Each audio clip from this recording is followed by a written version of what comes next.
Halo semuanya, masyarakat masih dibingungkan dengan alasan yang dilakukan oleh Kementerian Sosial, kemudian juga Bareskrim, serta Dinas Sosial Tangerang yang melakukan pengambilan 10 balita atau boleh dibilang bayi ya, karena usia paling tua dari bayi ke 10 bayi yang dimiliki atau diasuh oleh Pratiwi Novianti adalah sekitar tidak sampai 9 bulan. Ini adalah keterangan yang aku dapatkan dari wawancara di channelnya Kang Deddy bersama dengan Dinas Sosial Tangerang. Sebenarnya dari beberapa hal ini ada kode-kode yang sepertinya akan segera kita ketahui. Karena apa? Karena dari Pratiwi sendiri pun sampai sekarang masih terus berjuang untuk mendapatkan ke-10 balitanya lagi. Ada beberapa obrolan yang sudah aku point out di sini, dikatakan dengan tegas bahwa yang melakukan aksi mengambil 10 balita tersebut itu bukanlah dari Dinas Sosial Kota Tangerang, tetapi dari tim Bareskrim dan juga Kementerian Sosial yang datang. Ceritanya adalah pada saat hari H tersebut, itu tim Bareskrim dan juga Kementerian Sosial meminta dari Dinas Sosial Kota Tangerang untuk hadir di lokasi perumahan yang kebetulan rumahnya itu lokasinya berada di kawasan Dinas Sosial tersebut. Jadi mereka tidak tahu sebenarnya apa penyebabnya, apakah mungkin ada unsur pidana di situ. Jadi Dinas Sosial Kota Tangerang tuh cuma datang nemenin aja. Nah, kemudian pada saat Kang Deddy ngobrol dengan Dinas Sosial ini, menurut mereka, kepala dinasnya, kepala bidangnya, itu kayaknya ada beberapa hal yang menarik untuk kita diskusikan. Pertama gini, mungkin ada sesuatu yang sedang diselidiki oleh Bareskrim.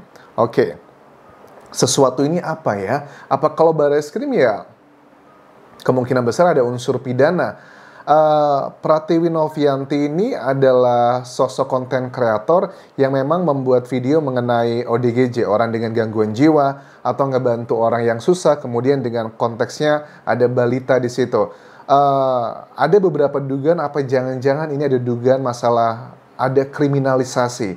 Apakah timnya Pratiwi, termasuk Pratiwi juga ada dugaan akan dilakukan kriminalisasi karena mungkin mereka dikategorikan sebagai eksploitasi, sesuatu hal yang harus dicari alat buktinya. Karena dalam dunia hukum kan ada 5 alat bukti ya, keterangan saksi, keterangan ahli, keterangan terdakwa, petunjuk, dan juga surat. Itu harus ada 2 alat bukti kalau mau menjadikan Pratiwi adalah sebagai tersangka, kalau dugaannya ini akan diarahkan untuk eksploitasi. Kemudian ada statement yang dikatakan begini, apakah sudah terdaftar yayasannya yang dimiliki oleh Pratiwi tersebut?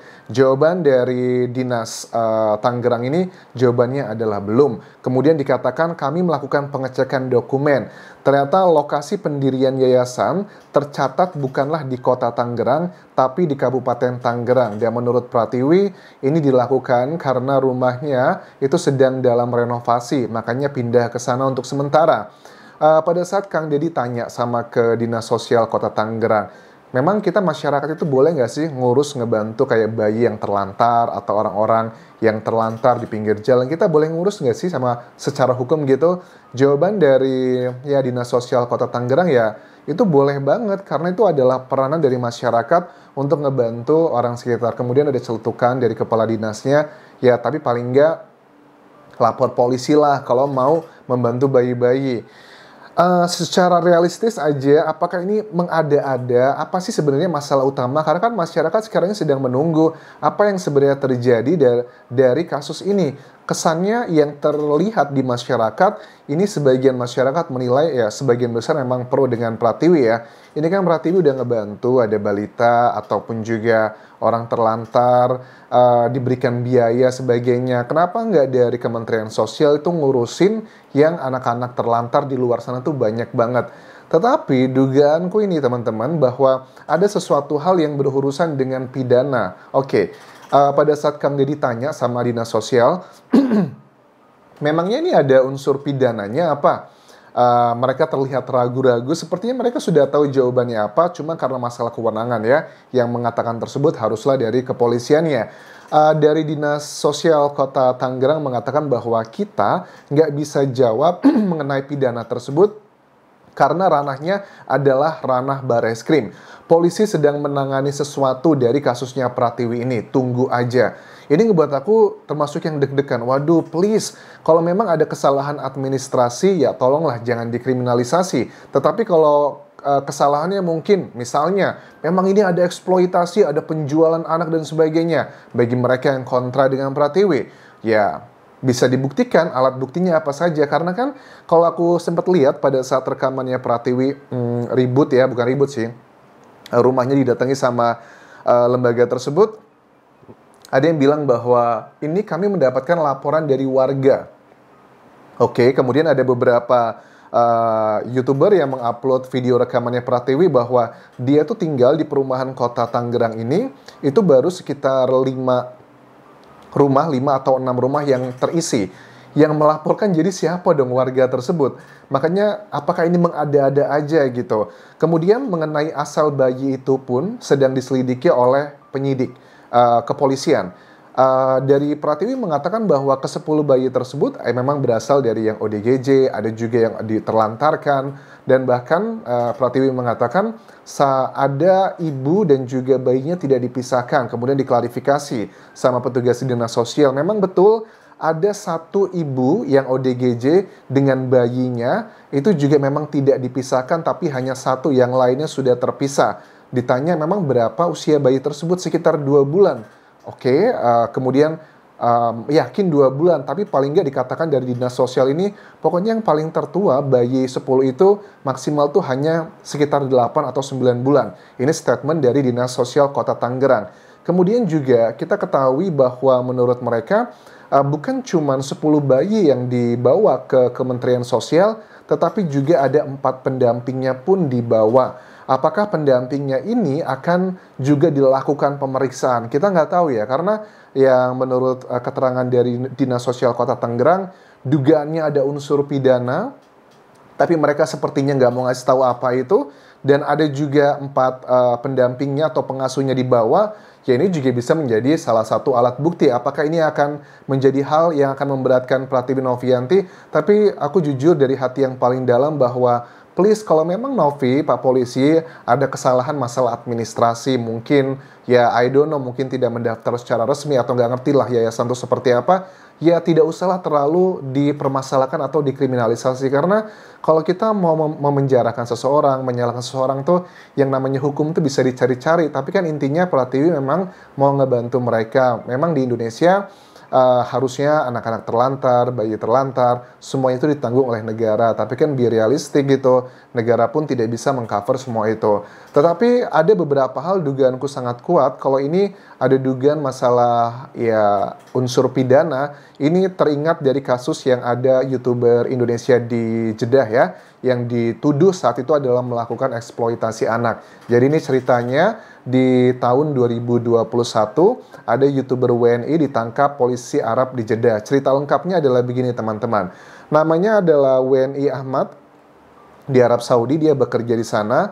Dia ditangkap sama kepolisian Kandara Jeddah. Itu atas tuduhan melakukan eksploitasi anak. Jadi Ahmad ditangkap oleh kepolisian Kandara sejak akhir Maret 2021.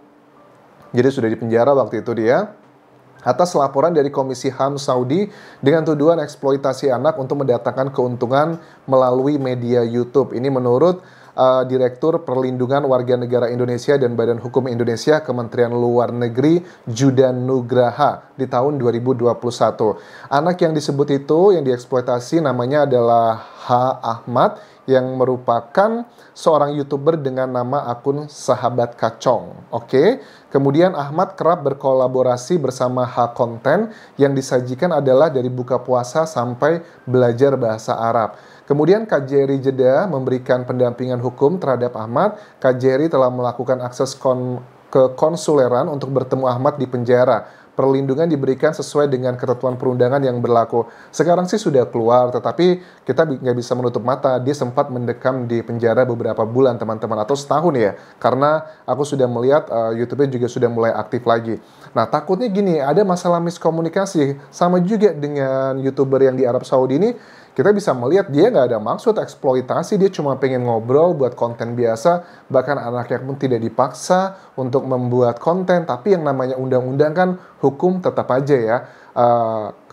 pasalnya apa, diterjemahkan dengan perbuatannya apa, kalau match ya sudah kamu kena melanggar hukum. Nah ini juga sama, aku khawatirnya dengan Pratiwi ini dugaannya ya karena kan kalau dari kontennya aku tidak melihat Pratiwi itu mengeksploitasi siapapun gitu. Ya mungkin ini hal yang subjektif. Kalau untuk ke-10 bayinya aku tidak ada rekaman seperti itu. Mungkin ada beberapa kali kayak di Insta Story dan sebagainya. Tapi kan Pratiwi juga sudah menegaskan bahwa mereka tidak membuka adopsi. Aku pernah lihat Pratiwi ngeposting bahwa kami tidak membuka adopsi karena ada banyak yang katanya boleh nggak saya adopsi bayinya, Pratiwi bilang tidak ada, dan dia pun juga sama tidak membuka bantuan atau santunan untuk mereka dan mereka dibiayai langsung oleh Pratiwi. Mudah-mudahan ini hanyalah miskomunikasi. Aku harap sih jangan dibawa ini ke jalur hukum karena akan mendiscourage orang-orang di luar sana, orang-orang Indonesia yang mau ngebantu orang-orang susah nanti malah ketakutan. Efeknya itu panjang. Mudah-mudahan nggak cuma sekedar pasalnya apa, diterjemahkan dengan perbuatannya apa, lantas kena. Harusnya ini adalah data kualitatif ya. Harus ada konteksnya, harus ada penjelasannya, harus ada situasinya seperti apa. Tidak sekedar interpretasi seperti itu. Ini baru kita lihat dari keterangan Dinas Sosial Kota Tangerang ya teman-teman yang memberikan kisi-kisi. Dan di Instagramnya Pratiwi juga aku lihat hari ini dia berkunjung ke Bareskrim ya. Nggak tahu nih apakah melakukan pelaporan atau pemeriksaan, tapi aku berharap mudah-mudahan ini tidak ada jalur hukum karena akan mendiscourage orang-orang yang mau ngebantu. Kalau kita ngomongin soal hukum, kita juga bisa menuntut negara karena dalam undang-undang sudah jelas dikatakan bahwa anak terlantar itu semuanya dijamin sama negara. Tapi kan kita bisa melihat secara fakta di tetangga kalian, di lampu merah, di daerah-daerah tertentu, di kota besar, itu banyak yang masih terlantar teman-teman. Negara juga bisa dituntut itu. Makanya please mudah-mudahan dari Bareskrim atau Kementerian Sosial bisa memberikan eksplanasi dan juga apa gitu. Ya mau diambil bayinya ya ataupun dikembalikan, ya harus ada penjelasannya ke masyarakat karena ini kan sudah viral teman-teman. Terima kasih sudah menonton, sampai ketemu lagi di video berikutnya. Kita nantikan dan juga kita update, kita kawal kasus ini. Mudah-mudahan tidak ada kriminalisasi. Kita akan coba dengar keterangan dari kedua belah pihak ya. Ini kan baru dari pihaknya Dinas Sosial yang tidak tahu apa-apa menurut mereka, tapi bagaimana menurut Kementerian Sosial dan juga tim Bareskrim. Landasan apa yang membuat mereka mengambil ke-10 bayi dari Pratiwi Novianti. Sampai jumpa lagi, tinggalkan like dan juga komen, subscribe channel YouTube ini, follow Instagram dan juga Facebook pageku Dian Jasa Sumara. Sampai jumpa.